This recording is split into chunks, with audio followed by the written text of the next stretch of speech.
I think we should go ahead and get started. Thank you all for coming in spite of the absence of much of a coffee break. So welcome to this panel discussion on how growth fits with development policies. And it's kind of a funny topic for a panel. In some sense, I think for many people, especially those not in the development space, it seems kind of obvious that economic growth and development should go together, but it's one of the slightly weird features of academia that for a long time growth has been kind of hived off to macroeconomics, and development has existed not entirely separate from growth, but certainly the development industry, if you want to think of it that way, has not been heavily focused on thinking about growth. And the reason for this panel was a perception, and it's kind of a proposition that I'm going to put out there, and potentially my panelists will disagree, but it's a proposition that growth has begun to reemerge, or to emerge, I'm not sure which, on the agenda of a number of players in the development sector, kind of broadly defined. Bilateral and multilateral aid agencies, but also, and I think maybe more intriguingly, on the philanthropic agenda in ways that it hasn't been in recent years. Again, to some degree, growth has always been in the picture. I think everyone has understood that growth is a driver of poverty alleviation, maybe the biggest and strongest driver of poverty alleviation. So that's not new, but I think there's a shift in the attention that's going to growth, and there are conversations starting to take place about how to drive growth through development investments and development programming. So I'm delighted to have this panel. I should say I'm Doug Gollin. I'm an academic at Tufts University, and on behalf of CEPR, I co-lead the research program on structural transformation and economic growth, STEG, which is funded as part of the UK aid effort by the Foreign Commonwealth and Development Office. So let me tell you who our panelists are. Entirely coincidentally, I have on my left Dennis Novy, who's the chief economist and director of analysis at the Foreign Commonwealth and Development Office. He's on secondment from University of Warwick, and I think for this crowd it's more salient that he's a research fellow of CEPR. Everything else is kind of less important, and works on trade, finance, international economics, broadly defined, and macro. On my immediate right, I have Megan O'Donnell, who's a senior program officer at the Gates Foundation in their group on development policy and finance, where her portfolio focuses on human capital and inclusive growth. And before joining Gates, she was a fellow at the Center for Global Development, and a policy director at the One Campaign, and a consultant for the IADB, and so well experienced in different segments of the development sector. A former colleague from CGD, on my far right, is Justin Sandefur, who now leads Coefficient Giving's program on economic growth, an organization until fairly recently known as Open Philanthropy. And so he leads their program on growth in low and middle income countries. Before joining Coefficient Giving, he was a senior fellow at CGD in Washington, a visiting professor at Georgetown and Peking University, and an advisor to the Tanzanian National Bureau of Statistics. So I'm really delighted to have the three of you here. We're going to do a couple of rounds of comments from the panel, and then I'm hoping we'll have plenty of time to open things up for conversation with the room, which I think is always the most interesting. I shouldn't say that. But let me just toss out, first of all, my initial proposition, and maybe I'll start with you, Justin.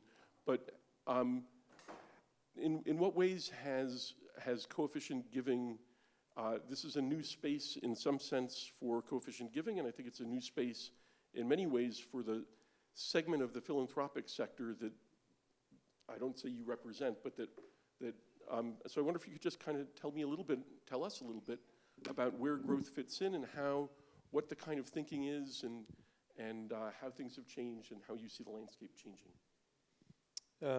Well, thanks for having me here.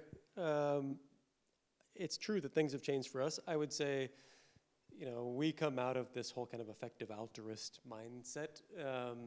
We're an organization that was sort of born together with Give Well, And for those of you who know that whole kind of milieu, there's sort of this framework is often importance, neglectedness, and tractability. And I think a lot of people would question maybe the neglectedness, but definitely the tractability on the growth side. So GiveWell and our roots were very much in things where it's sort of a much more linear programmatic model, where you're spending your money to do the best good that you can, and that leads you towards spending on bed nets, spending on vitamin A supplementation. We can go through the GiveWell list of top charities, vaccines, and so on. And I think you start to think about growth. I mean, I'm always a little bit haunted by, there's this quote from Banerjee and Duflo, I think in their most recent book about, it's time for the economics profession to abandon its obsession with economic growth, basically on the grounds that we don't have well-proven, established, tractable things that we can do. Our organization, in contrast with some of our roots, has very much moved in the direction of what we see as kind of lower probability, higher payoff bets. And in kind of explicitly a sort of venture capital mindset where we're going to have a portfolio of grant making which is going to include lots and lots of zeros in terms of payoff, and that we hope includes a handful of kind of big wins. And that sort of mindset has led us, a number of different directions. Some, we can talk about. We spend a lot of money on AI. We spend a lot of money on some, what will strike people in the room as strange things. But one of the places that's taken us is to kind of an interest in economic growth. To keep throwing out like Nobel laureate quotes, I think we're sort of inspired by that Bob Lucas quote about kind of, you look at the level of variability of economic growth rates in the developing world. He's looking at, circa 1988, is there something that India could do to grow like Indonesia and Egypt? And if so, what? And if not, why not? And then, of course, 3 years later, India showed that, like, yes, there absolutely was something they could do to grow much faster. And the subsequent 35 years were this amazing level of economic growth and poverty reduction in India. And I think we're really interested in what the intellectual roots of that pivot were, and whether there is something, now to fast forward, is there something that Ethiopia, that Nigeria, and so on could do that would mimic what India did 35 years ago? Let me stop there. Thank you. So I would say we are more in progress than Justin and organization are. It's very out in front and explicit in your mandate right now to lean into identifying those drivers of growth. I think for us, it's a live conversation because of a number of external and internal dynamics. I would argue personally it's a long overdue shift. I mean, you look at the data that you alluded to, and from the Gates Foundation's perspective, because we will continue to prioritize human development outcomes, there's so much evidence substantiating the fact that growth leads to improved health, which is our top priority: education, nutrition, you name it. There's data out of the World Bank that says you're looking at $50 per pupil in a low-income country in education spend versus $7,500 per pupil in a high-income country. We're all about efficiency gains and best buys and all of that, but no amount of efficiency is going to close that gap. So I think we have to get very honest about growth as a necessary ingredient to achieve our mission. Why now? Everyone is well aware of the fact that the development model that we relied on for the first 20 years of the Gates Foundation's operations, and in many ways actually contributed to building, these vertical funds on HIV, malaria, TB, PEPFAR, Gavi, the Global Fund. These things are sort of under threat because aid is receding in tandem with debt and interest payments rising and FDI declining. I mean, we're not able to rely on what we took for granted in the first 20 years of our operations. And in response, again, some of you may be aware, Our chair and our CEO and board have made a strategic decision to set ourselves a deadline and accelerate in response to sort of what's happening in the broader development landscape. So now we have until 2045 to get as much done as we can. And it also means we have to think much more intentionally about an off-ramp. And I don't think that that was sort of part of the DNA in the first era of the Gates Foundation's work, but it means that it's very incumbent upon us sort of ethically and for the sustainability of our impact to pivot towards countries' growth agendas as a way of creating more fiscal space for human development investment and the like. So our contribution, I'll just say briefly at a high level, and then we could go into details in the rest of our conversation, is we do have quite a lot of expertise, via our partners on the human capital dimensions of what can contribute to growth. It's one piece of a broader and much more complex puzzle. And of course, all of this should start with a very solid growth diagnostic, and we can get into what qualifies as a good growth diagnostic.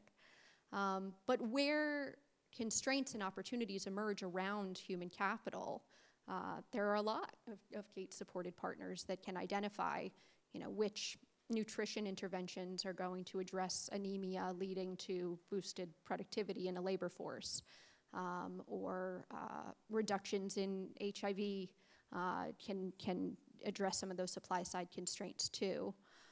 For now, I'll end by saying that part of this live conversation is the fact that I think we have undervalued our potential to contribute to easing demand-side constraints in this next era of structural transformation and growth conversations. We've always been laser focused on the consumers of health interventions, nutrition, education, what have you.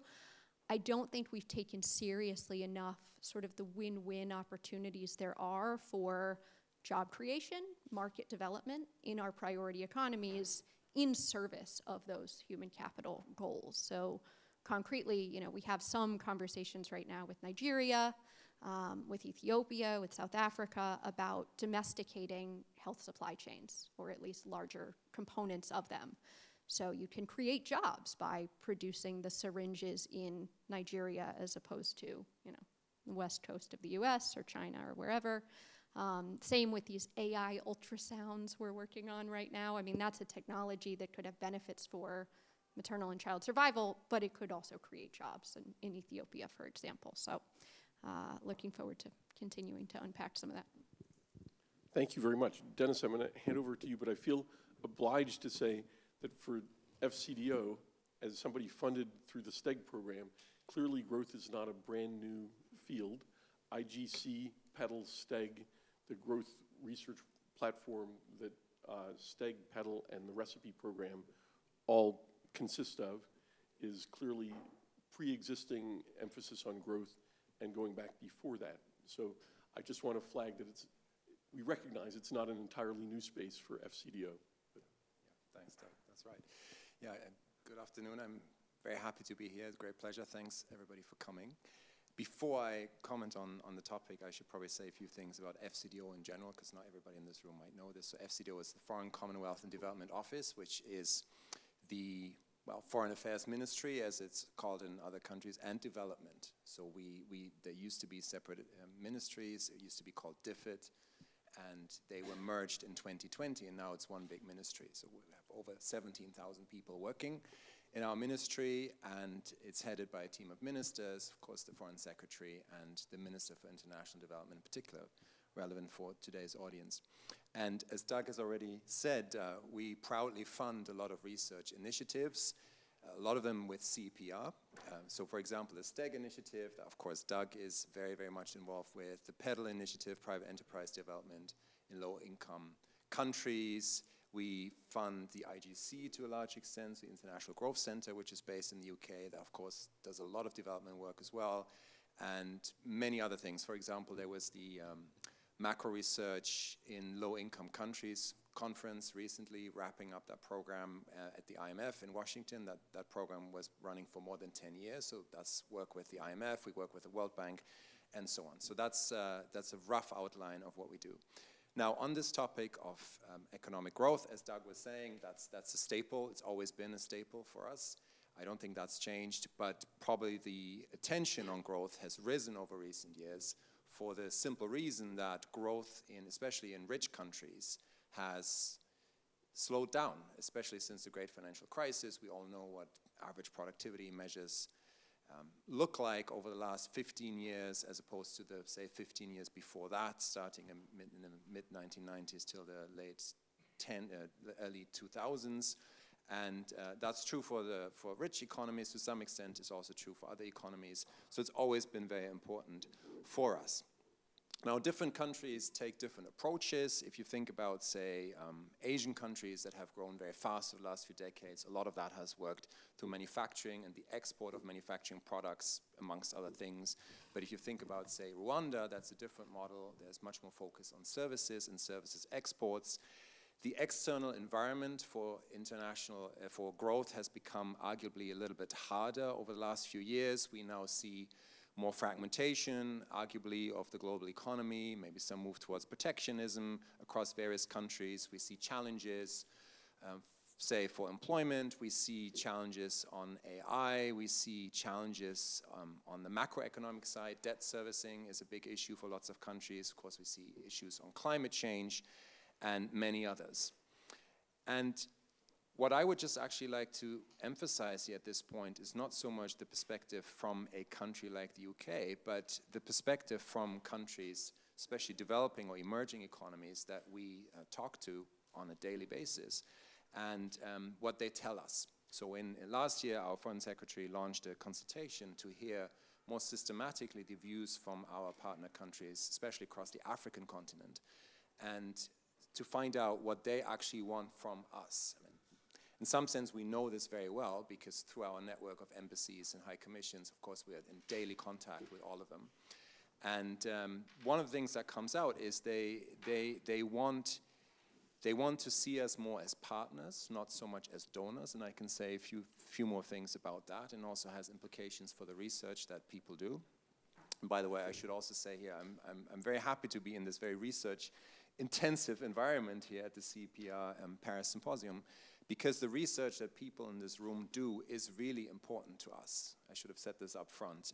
The role of evidence, the role of data, the role of impact is, if ever, more increasing, and therefore we rely on you. So this is very much a two-way street, and when I say we fund these programs, CEPR and so on. By we, I mean the British taxpayer, for obvious reasons, right? So that should never be forgotten. It's taxpayers' money.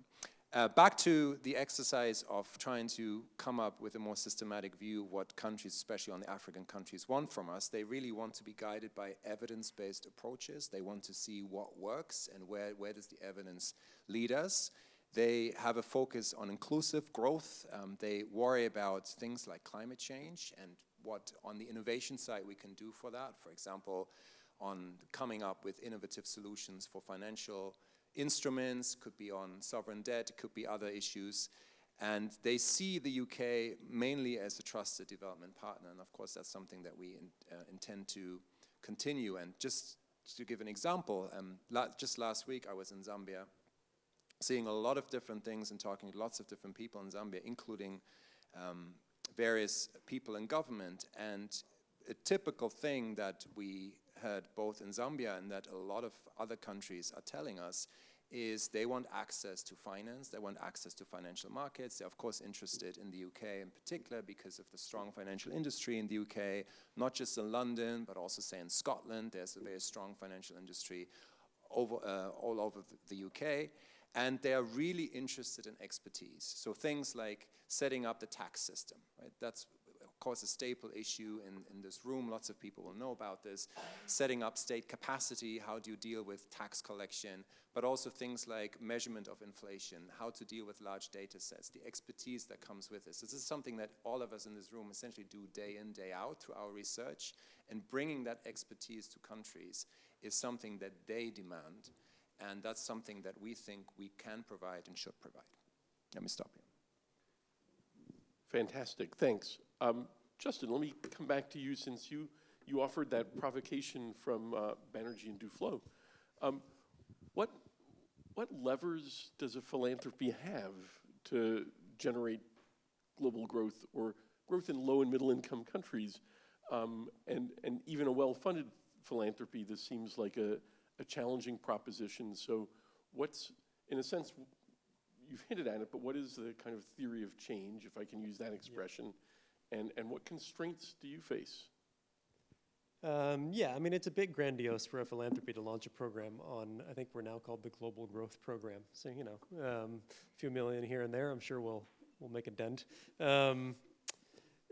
And, you know, your question is the reality of my job, which is like, I spend a lot of time talking to people about, you know, the issues that Dennis mentioned about debt restructurings and macro management and critical minerals deals in Central Africa and export promotion and industrial policy.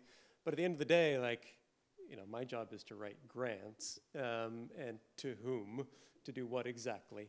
And that mostly ends up boiling down to some version of policy advice. And I think implicitly, we didn't come with a well thought out theory of that, but I think kind of if you kind of had to work backwards from what we do to what the implicit theory is, I think there's sort of a theory there that sensible economic reform is a fairly kind of skill-intensive task, and some of those skills are in short supply, and the market for that kind of advisory work doesn't work super well. There's lots of, I don't know if we have any World Bankers left in the room, but I mean, there's lots of free advice from your creditors many times. I've been surprised in this job, at least. You know, people come to us very explicitly out of distrust for their creditors. We don't want advice on the critical minerals deals from any of the European countries or the IFIs. We don't want, you know, assistance on the debt restructuring from any of these. You know, we want, you know, someone else. So part of it is perceived, I think sometimes excessively perceived, conflicts of interest. But there are other ways in which that market doesn't work. I think governments are hesitant, maybe for political reasons, to, you know, pay out of pocket for high-level policy advice. It doesn't play well to be hiring, you know, high-ticket foreign consultants for that kind of thing. So that's an area where, you know, the kind of mundane answer to your question is the immediate lever is often, you know, some sort of advisory work, but across a whole bunch of different domains. You know, just briefly on and this may be of kind of interest to, you know, economists in the room, like the constraints for us are pretty simple, which is like we are a weird kind of algorithmic place in which as long as, you know, I have to make the case that any dollar we spend is going to generate X dollars in impact. And the way the formula, we have an explicit, you know, the sum of log consumption is our welfare function. A percentage point gain in everybody's income anywhere in the world is of equal value to us. It's worth $500.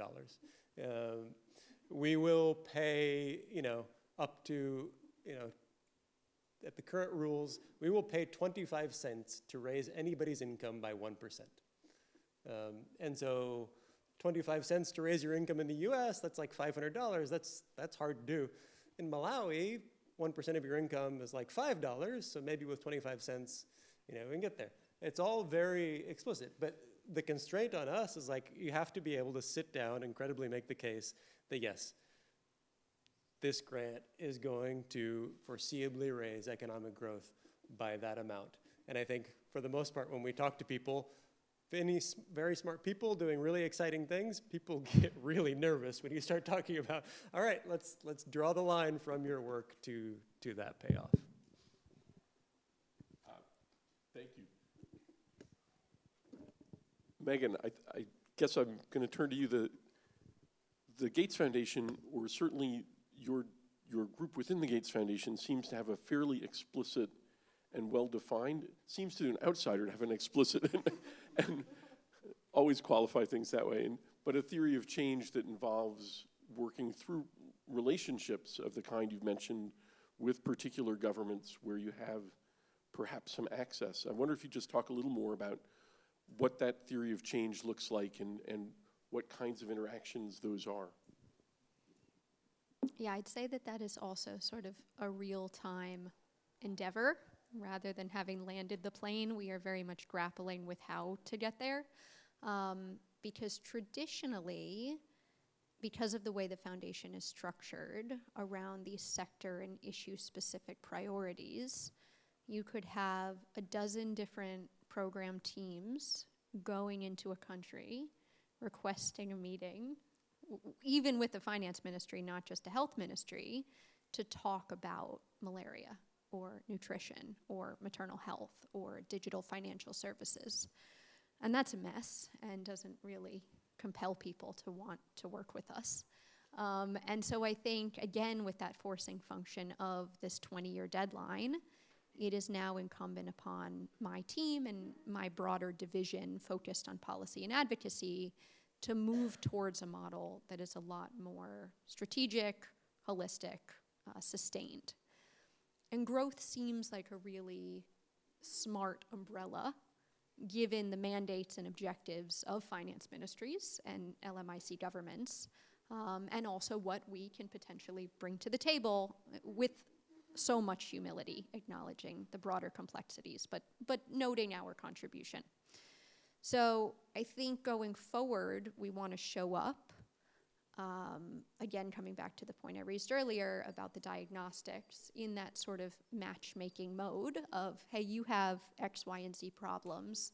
We may have X, Y, and Z contributions to help solve those. How do we connect the dots? We, to Dennis's great point, want to be showing up in an increasingly sort of demand-driven manner rather than just sort of placing our agenda on the table and getting them to understand its utility and funding it, whether through the private or public sector, to be in service of their needs and constraints. So one model that's worked pretty well is out of our Ethiopia country office. It's back in 2018, the Prime Minister, in a meeting with our chair, requested support for public financial management strengthening. So, express gratitude for the health and nutrition support, but ultimately recognize this binding constraint underneath the hood that it's all well and good to allocate more resources towards these objectives, but we can't get the money out the door, and we can't track that it's being delivered into the health system to yield the outcomes that we're all seeking to achieve. So through a partner called Fiscus, they're PFM experts, we've been working now with the Budget Directorate, the Finance Ministry, Economic Planning unit for 8 years. That has led to a much more sustained sort of trust-based relationship that then opens doors to lots of different things, whether that's helping them digitize their PFM so that money moves more efficiently and more transparently, whether that's around inclusive growth and equity considerations. They have big priorities around gender equality. There's political will in that sphere, around nutrition, around climate. So how do you look at a budget through those lenses to make sure that it's accomplishing the goals that the government has? And then I'd say we want, to the extent possible, again with that humility, to make sure that the international system is showing up increasingly in service of government's own growth agendas. So, Dennis and I were at a conference at the IMF in support of the low-income research program that the FCDO has supported. One of the papers presented may not be super novel to those of you working on these issues in this room, but was pretty novel to the fund. And its basic thesis was, hey, we should probably move past the representative agent model. And we should probably be thinking differently in more heterogeneous terms about human capital as endogenous, about informality dominating lower income economies, about understanding sort of how these economies are distinct from middle and higher income countries. So for the fund to start to grapple with these things, for that to come through internal dialogues coming out of their strategy, policy, and review team, their fiscal affairs department, and for that diagnostic exercise to then inform stronger policy advice, we can make a stronger contribution to making sure that the advice will be fit for purpose. I think one dimension of that, maybe we go back to Bob Lucas. So Doug just sent me this very short essay that maybe we circulate to others as well, where he was basically discussing the economy as an amusement park. Maybe some of you are familiar with it. I hadn't read it before. It was great. It's very short. I come from a gender and a feminist econ background. And if an economy is an amusement park, and we've been tinkering with the price of tickets and how much we charge for a hot dog versus a soda, or how many tickets for each ride, if we broaden the lens of productive labor a bit, and we think about not just market work, but also non-market work, do we have the potential to double the number of people who are showing up with money in their pockets at that amusement park? Now, it's not that easy, but if we start in that narrative mode and then we start to get into sort of the nitty-gritty details from there, Justin alluded to the previous era of growth in India. I'm really interested in how the next era looks if we start to grapple with the social norms that are keeping highly educated, highly qualified women from participating as productively in the paid labor force as they can, while not losing the invaluable contributions they're making to their households and future workforce, human capital contributions, et cetera. So looking through the lens of the non-market economy, grappling with the production boundary, to me, allows us to move in the direction of much more meaningful, not just inclusive, but sustained and real growth, rather than the accounting exercise of a government's gonna take out a loan and invest in a bridge to nowhere, and it didn't actually yield anything in terms of driving labor force productivity in the country. I think that feminist econ sort of ideological foundation can actually be a key for the much more sort of mainstream orthodox conversation. So that's quite compelling to me. Super, thank you so much. Dennis, I'm going to turn over to you, and I guess my kind of proposition and provocation for you is growth cheap, in the sense that in a moment when funding for development, not research so much, but for development interventions is being withdrawn globally, does it make sense to say let's focus on high impact, maybe high failure rate, but is that kind of a strategy that makes sense in an environment where a lot of development programming, environmental programming is being cut? Is this something that is a kind of, does that add to the appeal of growth from your perspective? Well, I'd say it's probably cheap is probably not the word I would use, but it's certainly a challenge. But budgets are changing, as we know. I mean, speaking from the UK perspective, the budget for overseas spending, of course, has development aid spending has shrunk. It used to be 0.7 of GNI, then 0.5, and now it's 0.3. It's being phased into that, and this means, for this reason and others, there has to be a new model of thinking about how we approach this. And Megan and Justin already alluded to some of this, and I alluded to it as well. We take this idea very seriously, that we want to listen to countries and to the leaders, and also the new generation of leaders. Depends, of course, on which country you're talking about, but the new generation of leaders perhaps has quite different ideas, and I'm not always sure that the research community actually has clocked this. But let me just say what our Minister for International Development, Baroness Chapman, says about this, and she's talked about this in public a lot, she's written about this, and it's the 4 shifts, and this is how she characterizes the changes that are coming to our approach in international development, and we very much would like researchers and the private sector to shift with us in that direction to maximize this shift becoming successful. The first is the principle of donor to investor. So the idea is that instead of donating money, quote unquote, the view should be taking a longer view and bringing in also private partners from the private sector or other organizations, thinking about long-run investment, public investment, and how we can work with countries. That means, for example, bringing the right people together. That's not necessarily about money, so maybe addressing your point, Doug. So it doesn't necessarily mean huge amounts of spending, but thinking about a different approach and bringing the right people together. Now, that's easier said than done in practice, but that's something that Baroness Chapman very much focuses on. The second is service delivery to system support. So there's a shift away from, in this case, the UK delivering services. We will always do some of that, but more shifting towards supporting system in countries, working alongside countries as they build their own sustainable ways of delivering outcomes or services. So one example would be Gavi, the vaccine initiative. Nigeria now contributes almost 2/3 of the cost of vaccines, and that used to be less than half a few years ago. So that would be one of those examples.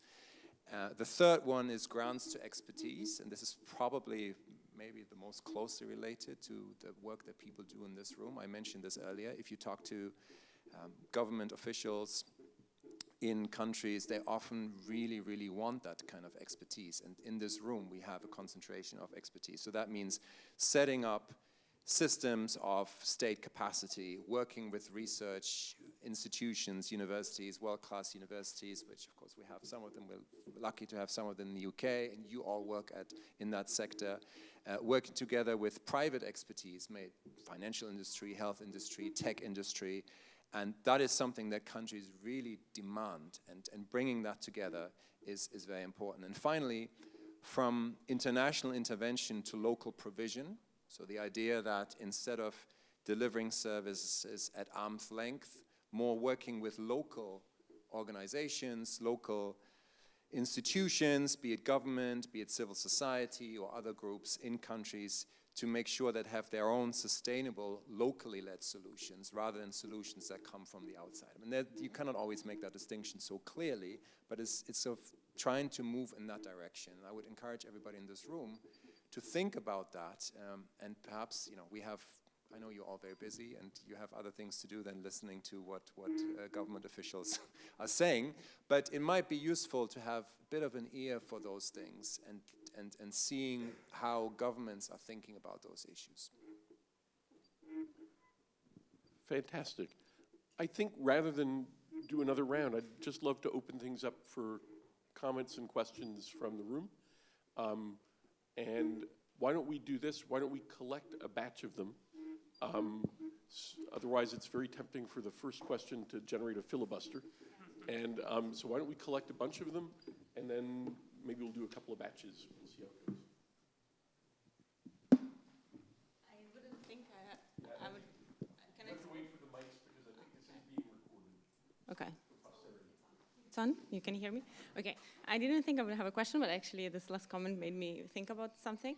Do you think there is a trade-off between this focus on growth and the idea that we should also have more country-specific solution? In a sense that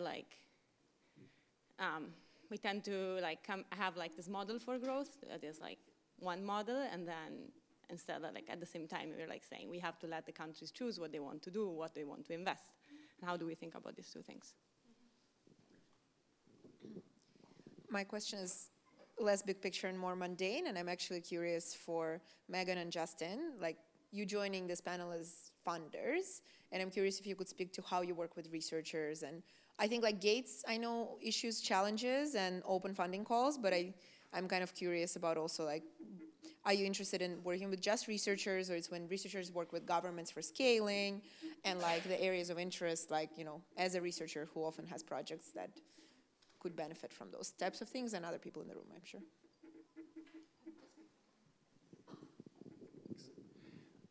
So I guess sort of 30 years ago, there was a lot of work on growth policy, let's say, and then there was some pushback against this in terms of it seeming to be extremely hard to predict which countries are going to grow, which policies will grow, which policies will work, et cetera, et cetera.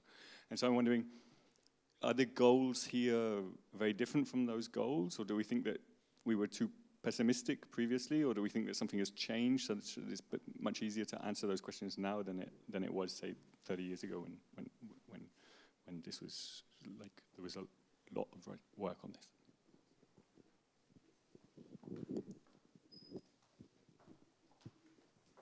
This is a direct follow-up on Jack's point. So countries, so first of all, it's interesting to hear that on the FCDO side, you get you perceive a demand from low and middle income governments for experts, while I guess the perception in both Europe and the US, or the kind of the Northern Hemisphere, is that people are sick of experts, and there is a backlash against the elite. Now, that said, kind of building on what Jack said, they're asking for experts, but do we have that expertise? And indeed, I think one way of reading kind of the focus on more micro and more kind of small solutions or solutions to small problems one at a time, as opposed to coming up with an expertise on growth, was that at least a big part of the profession decided, well, that part we actually don't know how to do. We do not have the expertise, and we're more comfortable to have rigorous evidence on some of these other questions. But that's presumably, I'm guessing, not the expertise that the governments are asking you for, or maybe I'm wrong. So kind of, in a certain way, that's the question.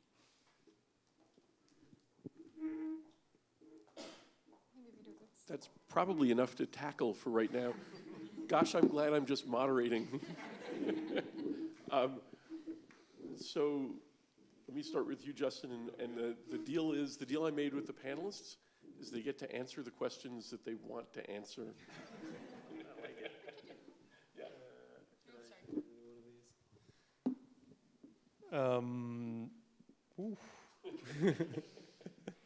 I mean, in brief, no, I don't. I'm not aware of some, secret body of knowledge about this is how we make countries grow that's emerged in the last 30 years. Doug will have to tell us whether Steg has the recipe that they're prepared to deliver. And I think, it relates to Karen's question about, do we have expertise to offer on these big picture questions? My cop-out there is that a lot of the stuff that I think we end up funding into or around amounts less to what I would call grand development strategy, and maybe anybody in the room would call growth strategy, and more into like power sector reforms, tax system reforms that are not just small-scale pilots, but the government seeking expert advice on something that's quite sector-specific, but is at a large scale with perhaps percentage points of GDP at stake. And I'm happy, at least for us under our growth program, to say, well, if there's a percentage point of GDP at stake, that's the growth program. It might be a levels effect, it's not gonna be some sustained growth takeoff, but the math works out for us. It's big ticket enough for us to be concerned about. Maybe the one on the, just to answer the question about how we work with researchers, I expected more. Like, I'm very accepted being in philanthropy. Like most of my conversations are about how do we get money out of you. So I'm very happy to have those conversations.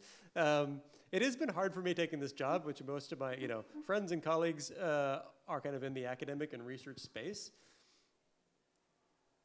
Every grant we make, including research grants, must be sold on the grounds like, okay, what do we expect this to do for growth? And we have to make that, claim quite explicitly. It makes it pretty hard to fund pure research stuff. Occasionally we have carve-outs, but for the most part, our engagement with academics is when they are engaged a little bit more on the coalface of policy reform, trying to work with governments, and would be eager if our philanthropic money can induce more people, I think, to do more of that, we would be super excited about that. So I'll combine responses to the first and last question. To your point about a potential trade-off between sort of the grandiose models and the country-specific needs and demand, and do we have the means to meet that demand? I think in response to both of them, what came to mind is, I think we can confidently reject any sort of one-size-fits-all approach. I mean, it's probably silly to even have to articulate, but anybody who comes in and says, the next era of Indian growth is going to be identical to Malawi's jump from the lowest on the totem pole income-wise. Is maybe there are some foundational kind of non-negotiable ingredients, and I would argue that you could boil those down to things like human capital investment, but the baselines are so radically different that that is going to look so different context to context. So can we identify the non-negotiables, and then can we do strong diagnostics to say, okay, this is what this looks like for this particular economy? I think there's a need to bridge a lot of the micro and macro divide, the growth and development one that Doug framed, because in conversations we've been having over the past year, Dennis and I both participated in this roundtable on gender and growth a couple of months ago. There were micro and macro economists in the room representing academia, but also IFIs and other institutions. They don't speak to each other that often. Can philanthropy play a role in leveraging more coordination?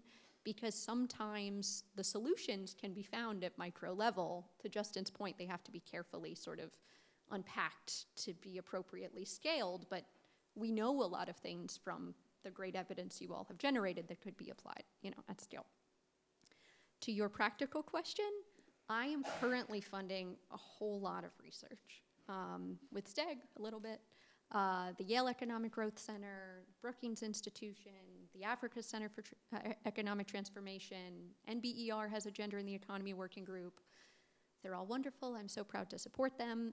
I am pretty explicit with all of them right now about the need to now shift away from the foundational work in the first sort of era of my portfolio, which was very much about articulating why we should care about inclusion for growth purposes, and moving towards meeting the country level demand on the how. Because now I think we've done it justice over the past couple of decades to say, yep, women are half of the population. Why don't we figure out some of the binding constraints on their time, their productivity, their ability to contribute economically? But I think we're still very much missing a clear, well-articulated proposal to governments that meets them where they are in terms of industrial policy or labor market policy or what have you. And then in response to the question about what's different now than previously, it's funny, you said 30 years, I think. There's this great paper that some of you all may be familiar with. It's Shea et al., 2019. It looks at the US productivity, right? And it counts as a 20 to 40% came from African Americans and women entering the labor force. So the Yale Economic Growth Center team that I've supported has now taken that model and applied it to economies globally. So as we were having that last era of growth-oriented policy conversations, this was happening, but it's been documented much more recently. And if this could be at least a part of the next era of those conversations, I think, again, we sort of widen the option set and we brought in the tools in our toolbox. Yeah. So Megan has touched on a lot of issues that I wanted to talk about as well. So I'm not going to repeat that. To your question, is there a trade-off between growth and country-specific solutions? If I understand your question correctly, I don't necessarily think so. It might actually be the opposite, that those two are complements. And I very much agree with his view that there's probably no one-size-fits-all solution. There can be common principles, but the details will really differ by situation or country to country. To your question, the demand for expertise, we definitely see a lot of that. And often how it works, I mean, I've done this myself as a researcher, is you might get access to some data set by working with a particular country or some ministry or agency, and in return, you help them with something that they want. And if I understand you correctly, you made the point, you might not know what actually locally is required, but if you work with the local people, they usually will tell you. And it can be a conversation that goes both ways. And that's one of the classic models, that sort of a trade between access to data, so you can do your research and get your publications, but on the other hand, you actually help people along the way. I mean, I've done this many times myself with various countries. And that's one way of doing this. But there is certainly a strong demand, but it definitely means you have to work with countries. You can't just come in from the outside and say, hey, this is kind of what we've done elsewhere. It has to be adapted to the local context. And Doug said we can choose the question that we answer. I'm going to answer a question that nobody asked. It's a little bit of, overlaps a little bit with what Megan was saying about the kind of research. I mean, what I personally am quite excited about is this research that has been going for many years now, linking micro to macro type of approaches, and we've come a very long way from the solo model, the solo swan model, which is sort of a single sector, and, which has very specific exogenous productivity growth, and then has very specific policy implications that come from that. Right. We've moved on from that a long time ago. We have multiple sectors. I mean, you work a lot on structural change, and combining that with the microdata that we now have more and more, and this is just the beginning of it, I mean, we're going to see much more of this, is really exciting. And then we can look at the granular detail. For example, the spatial aspects. That's something I'm working on quite a bit. So the movement of people from rural areas to urban areas, that can be in an emerging economy context, could also be in this country, France, UK, any such countries. Moving from the informal sector to the formal sector, moving from being self-employed into wage work, and all the general equilibrium questions that come with it, the scaling up questions that come with it. I mean, I think that's a really exciting research agenda where the micro parts and the macro parts that maybe traditionally have been a little bit separate can come together. And of course, it means more detailed work. I mean, I come from the trade literature where people always think about general equilibrium, and that usually means CES. We're going really granular now, right? So there are always certain trade-offs you have to make, both in theory and on the data, but I think that's a really promising research agenda. And ultimately, what policymakers definitely care about is the evidence, the broad-based evidence, not just one study, but ideally they want to know a bit more the approach that the medical literature almost takes, where they don't put so much emphasis on one particular paper, as important as that might be, but they often want to see a wider range, so almost like a consensus emerging. That is very valuable to policymakers. And then, of course, the impact. Does something really work in practice? I think we've got time for another round of succinct, pithy questions, if anybody's got a pithy or succinct question. One in the back.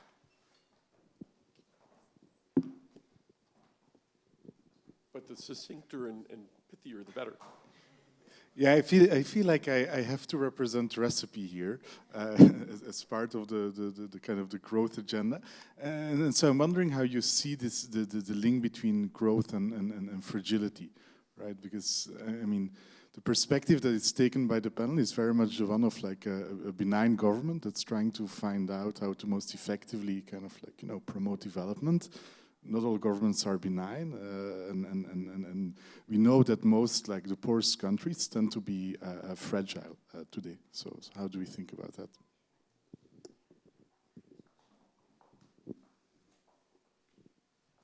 I maybe have a question. So we're speaking about growth and long-term outcomes, and you said the foundation has a 20-year deadline from now, and we know aid cuts are down as well. Aid cuts are high as well. What's the future for macro development research 20 years from now, as someone who's very early in their career? Any other last questions? If not, let me take it back to, you can add in your own answer to the question that wasn't asked. Oh, well, yeah, Dennis has rewritten the rules of the, let me just answer one of those. I mean, I would love to hear, yeah, I should be reading more. On the growth and fragility link, maybe I'm gonna get in trouble for saying this out loud. I think the honest answer for us was, we're not really sure the kinds of grant making we're doing are particularly helpful in a super fragile environment, and we might just stay out. And I think being persuaded that there's useful things for us to do in fragile states is a bit of a bar to clear, I don't like that answer, but that's the honest internal kind of bureaucratic answer. Last thing, I think this was maybe hinted at before, and maybe I'll end with, is I think a lot of the growth conversation, the premise of this panel is like, growth is back on the agenda. And I think in a lot of ways that's been seen as aid is dead, we're turning back to growth. And some of my friend Ken Opalo at Georgetown has been writing about African countries now need to worry about their own growth because aid is gone. Like, the chronology actually doesn't work for us. Like, this decision was made before the aid cuts happened. That was not the causal factor. But I do think that just the two things happening side by side, I mean, has reinforced for me how much what I mourn the most from the aid cuts in the US are the consequences for global health. And I think even though I'm now, wearing the growth hat in my organization, if I had to say where should aid donors be spending their money, I mean, I think global health remains, the best buy, across the sectors. And that this growth agenda, as you hinted at, Doug, for us at least, is not so much about where should people be putting their billions, which, we're not spending too many billions, but, where there's lots of interesting thinking to be done by people in the room and less about writing enormous checks and moving that health aid money into the growth agenda.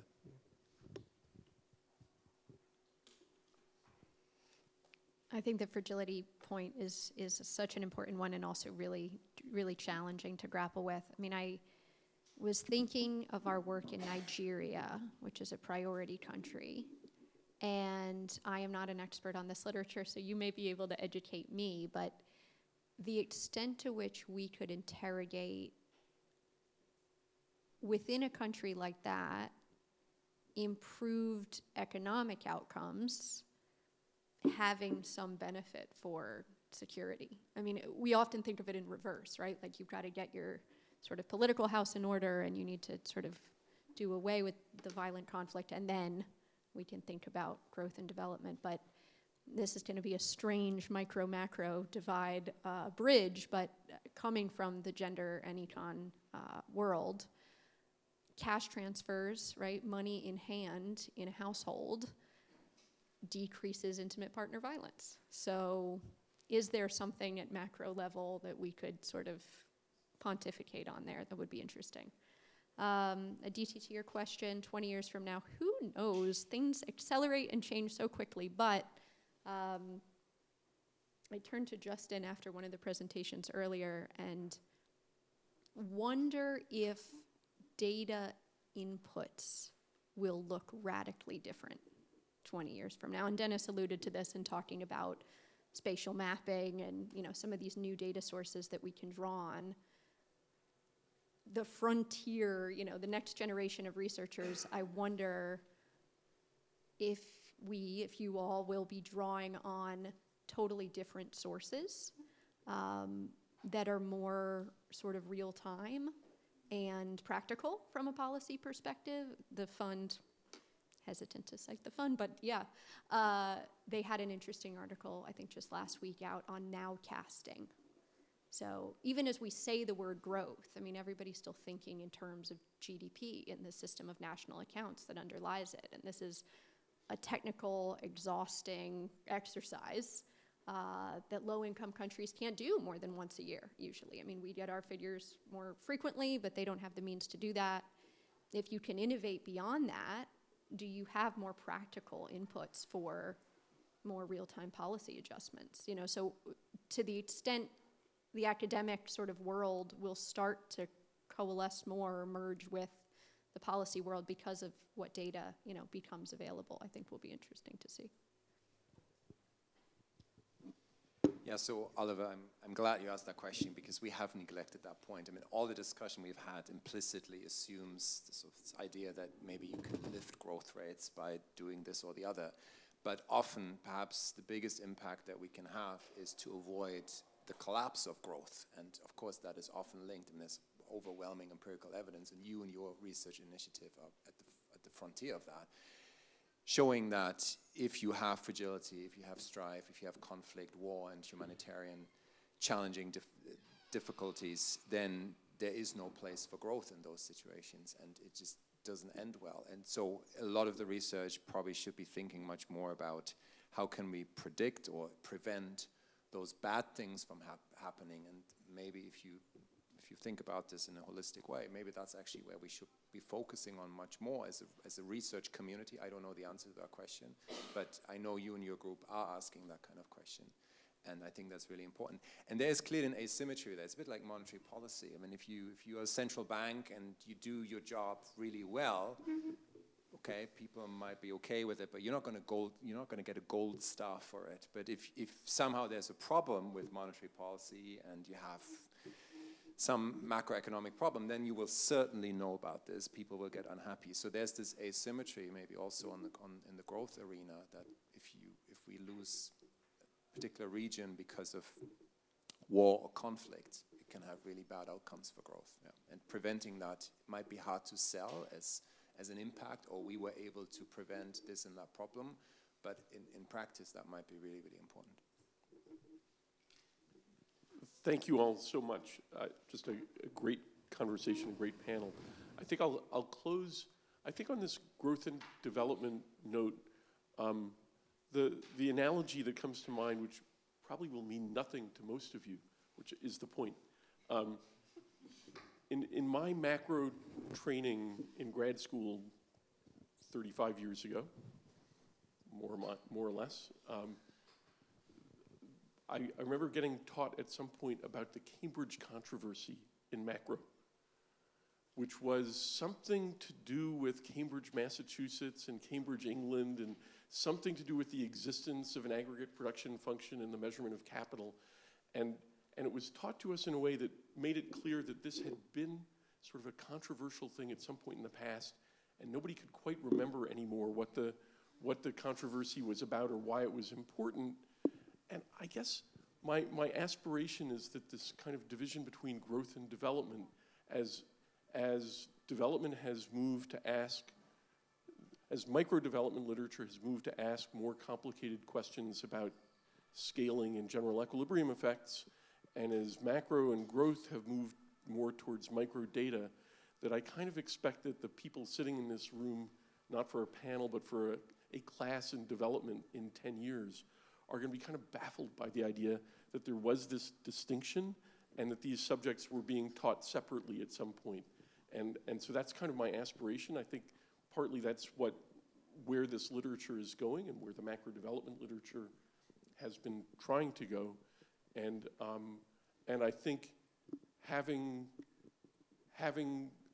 funders of various kinds pushing us in the growth literature to think very practically about policy impacts, and having, I think the pressures here are pushing the literature in that direction for micro development as well as macro development. Sort of, what questions are we answering, and how are we engaging?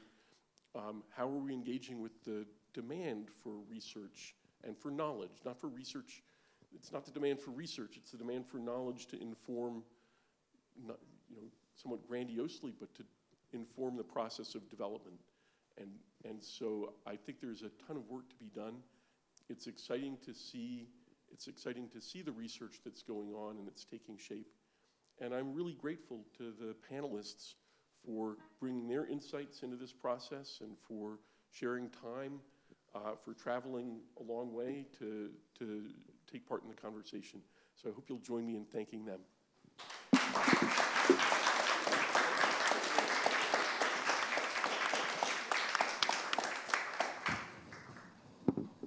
My understanding is that there's not a coffee break now. Is that okay? There's not, although there's coffee available in Paris. So what is the next event that people should be gearing up for?